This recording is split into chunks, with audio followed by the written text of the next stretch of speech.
Aku ingin dikenal, fa khalaqtul khalqa, aku ciptakanlah makhluk. Siapa makhluk pertama? Allah ciptakanlah apa yang kita sebut dengan tiupan pertamanya. Allah meniup. Ini jangan salah faham. Ini contoh ayatnya. Fanafakhtu fihi min ruhi. Aku tiupkan dari rohku. Allah menyebut zatnya, rohnya.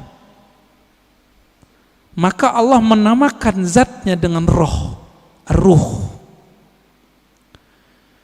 Hembusannya itu menjadilah apa yang kita sebut sekarang dengan Nur Muhammad sallallahu alaihi wasallam. Tapi sebelum Nur Muhammad, Allah itu mengenalkan dirinya bahwa dialah Ahad. Qul huwallahu ahad. Jadi hadis kalam ilham. Bismillahirrahmanirrahim. Alam semesta belum dicipta. Beliaulah alam pertama yang dicipta. Oleh karena itu dalam kalam-kalam ilhami yang didapat oleh ulama-ulama kita, ada dialog Allah Subhanahu wa taala dengan dirinya. Beberapa ulama mengatakan ini hadis. Saya teliti, ini bukan hadis yang bersambung. Ini hanya kalam-kalam ilhami. Apa kata Allah Ta'ala? Kuntu kanzan makhfiyan. Aku adalah perbendaharaan yang tersembunyi. Yang disebut dalam hadis Bukhari, Kanallahu wa la syai'a ma'ah. Allah ada, tiada satu pun bersamanya. Rahasia, sangat rahasia. Lalu Allah mengatakan, fa ahbabtu an u'rafa. Lalu aku ingin dikenal. Aku cinta dikenal. Jadi yang boleh narsis itu cuma Allah. Yang boleh suka popularitas itu cuma Allah. Karena Allah punya rahasia disebut kanz, kanzan makhfiyan. Aku ingin dikenal, fa khalaqtul khalqa, aku ciptakanlah makhluk. Siapa makhluk pertama? Allah ciptakanlah apa yang kita sebut dengan tiupan pertamanya. Allah meniup. Ini jangan salah faham. Ini contoh ayatnya. Fanafakhtu fihi min ruhi. Aku tiupkan dari rohku. Allah menyebut zatnya, rohnya. Maka Allah menamakan zatnya dengan roh, ruh. Hembusannya itu menjadilah apa yang kita sebut sekarang dengan Nur Muhammad sallallahu alaihi wasallam. Tapi sebelum Nur Muhammad, Allah itu mengenalkan dirinya bahwa dialah Ahad. Qul huwallahu ahad. Jadi hadis kalam ilhami tadi semuanya ada di surat Al-Ikhlas ketika Allah mengatakan Qul huwa. Kenapa bukan Allah dulu tapi huwa dulu? Dalam tradisi bahasa Arab, kata yang zahir mesti lebih awal daripada kata ganti. Huwa artinya dia. Apa arti dia? Ini kata ganti. Allah nama yang zahir. Oleh karena itu Imam Abdul Qahir Al-Baghdadi, Imam Ahlus Sunnah mengatakan, kalau ayat ini dimulai dari huwa, bukan Allah, seperti ayat kursi Allahu la ilaha illa hu, berarti huwa itu bukan nama ganti. Huwa itu adalah nama asli Allah Subhanahu wa ta'ala. Disebut nama zahir juga Pak, nama yang nyata. Huwa itu bahasa Arab artinya dia. Bapak kalau sebut dia dalam bahasa kita, maknanya mirip dalam bahasa Arab. Saya bilang dia, orangnya tampak enggak oleh mata? Ya. Tadi saya ngobrol sama beliau nih. Kita cerita tentang Habib Qais, beliau khutbah. Kelihatan enggak sekarang orangnya? Enggak, berarti tidak terlihat oleh fisik. Maksud dari kata dia, Allah itu tidak bisa dicapai oleh pandangan fisik, pendengaran fisik, semua yang berkaitan dengan indrawi. Itulah makna huwa. Oleh karena itu ulama kita yang ahli qalbu sepakat huwa nama Allah. Jadi jangan heran nanti ketemu kiai-kiai Betawi lama, kiai-kiai Banten, kiai-kiai Jawa lama, kiai-kiai Sumatera, mereka berzikir hu Allah. Ya, hu itu surat Al-Ikhlas itu, Pak. Bukan bid'ah, diambil ayat itu huwallah. Bid'ah enggak tuh? Ngambil dari surah Al-Ikhlas kok. Ya, kalau ada sahabat kita yang mengatakan bid'ah, mungkin pensyarahan ini belum sampai kepada beliau. Kitab-kitab mengenai ini banyak. Al-Ibda, ya, fi Madaril Ibtida, itu menjelaskan perdebatan ulama tentang zikir hu boleh atau tidak. Setelah dibid'ahkan oleh Ibnu Taimiyah, dibalas oleh yang lebih senior oleh Ibnu Taimiyah, namanya Ibnu Athaillah Sekandari. Finalnya itu boleh, bahkan disyariatkan, masyru', begitu bahasa Arabnya. Jadi jangan terjebak di situ. Huwa itulah yang disebut kanzan makhfiyan, perbendaharaan yang tersembunyi. Coba lihat Bapak Saudara makan Allah.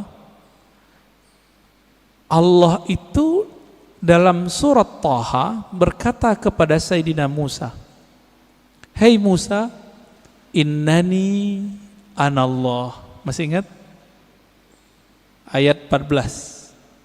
Surat 20 ayat 14. Innani anallah. Sesungguhnya akulah Allah.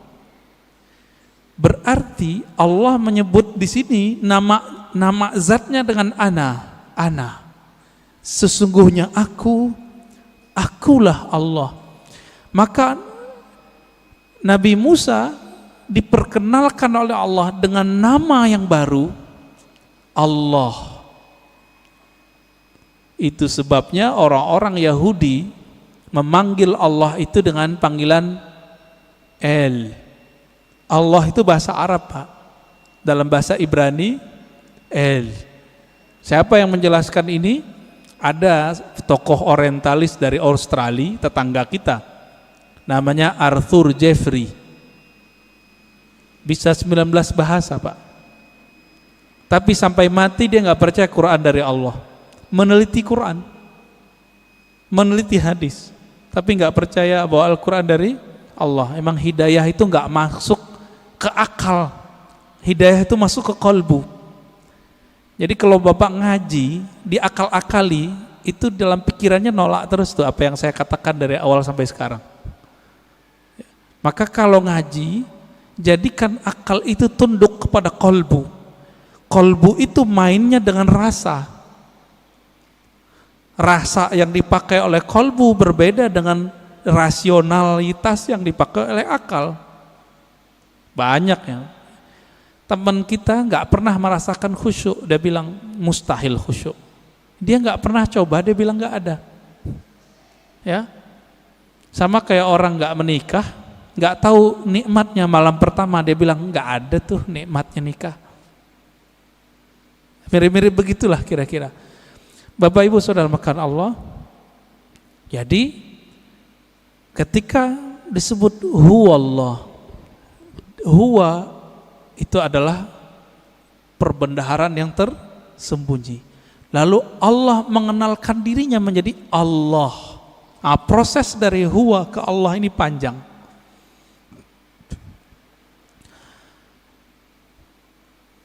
Karena Allah ingin dikenal, maka Allah meniupkan dari ruhnya. Tiupan inilah yang disebut dengan tiupan yang bernama Ahmad. Ya, Ahmad itu cahaya yang terpancar darinya disebut cahaya Nur Muhammad. Begitu ulama kita menjelaskannya. Inti dari Ahmad itu adalah nurnya. Maka sebagaimana disebutkan dalam hadis Imam Bukhari, innallaha yanzuru ila qulubikum. Allah memandang ke sentral jiwamu. Apa sentral jiwamu? Yaitu qalbu. Qalbunya Ahmad adalah nur Muhammad. Maka Allah pandanglah nur itu. Pernah enggak Bapak Ibu saudara makan Allah, waktu dulu kita sekolah, kita dipelototin oleh guru kita? Keringetan enggak? Keringetan ya? Atau kita baru jatuh cinta dengan seseorang, terus kita dipelototin nama dia. Beradu mata, keringat dingin Pak. Yang pernah jatuh cinta. Ya, mau jatuh cinta lagi enggak Pak? Ya, jatuh cinta tuh enak tapi capek. Ya, capek di jantung itu. Deg-degan terus, ya. Tapi enak Pak ya. Kayaknya mau coba lagi nih. Berkeringat. Maka di saat Allah Subhanahu wa taala, sang pemilik ruh, sang peniup, memandang kepada hasil tiupannya yang bernama nur itu, berkeringatlah nur itu, meneteslah dari nur itu yang disebut 124.000 tetesan. Itulah rahasianya, filosofinya, hikmahnya, kenapa jumlah para nabi dan rasul 124.000. Hadis Imam Al-Hakim juga itu. Kok bisa 124.000? Ya ini dalilnya. Dalil rohaninya, dalil zawq qalbiyahnya. Yang Allah pandang apa? Nur Muhammad sallallahu alaihi wasallam. Yang itu yang Nabi Muhammad sallallahu alaihi wasallam mengatakan, kuntu nabiyan, aku sudah diangkat jadi nabi. Sudah dipandang oleh Allah. Itulah kenabian beliau. Inilah yang dikatakan beliau, aku sudah jadi nabi sebelum Nabi Adam. Inilah kata-kata dari Allah SWT, tidaklah aku utus engkau Muhammad kecuali rahmat untuk sekalian alam. Alam pertama itulah bernama alam, ya, tetesan itu, alam nur itu. Dan kabar gembiranya Bapak Ibu yang melakukan Allah, saudara, semoga kita termasuk bagian ini ya. 124.000 itu kan semua semua nabi dan rasul. Karena Nabi Muhammad mengatakan la nabiyya ba'di, tiada nabi lagi setelahku. 124.000 itu masih ada enggak? Masih. Tapi pangkatnya sekarang bukan seorang nabi. Pangkatnya adalah seorang wali. Ala inna awliya Allah la khaufun alaihim wala hum yahzanun. Tapi qalbunya itu warisan dari qalbunya para nabi. Inilah makna hadis al ulama warasatul anbiya. Ulama itu mewarisi nabi. Alhamdulillahi rabbil alamin.